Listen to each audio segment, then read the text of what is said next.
It's everyone's expecting a more mature role in terms of the story. Tell us about the movie. Well, una sa lahat, Happy Valentine's po That's sa lahat right. ng Happy mga Valentine's nagmamahalan dyan. Ang movie na to para sa lahat na nagmamahalan dyan.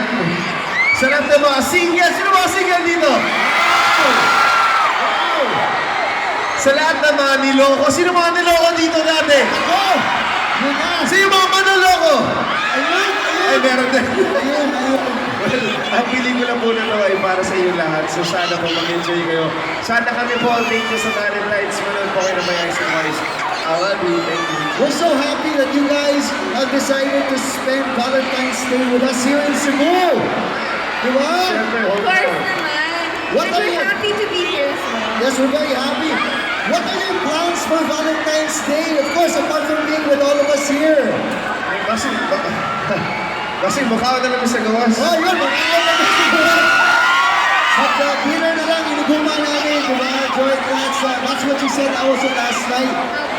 We had a beautiful premiere. The movie comes out tomorrow, February Huwag 15th. na.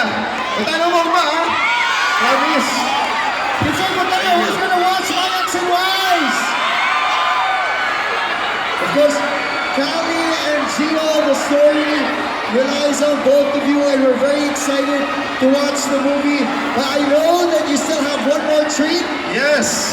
Gusto niyo pa ba? Do you want to see you soon? Yung next song na to para sa iyo lahat. Para sa Valentine's. First, I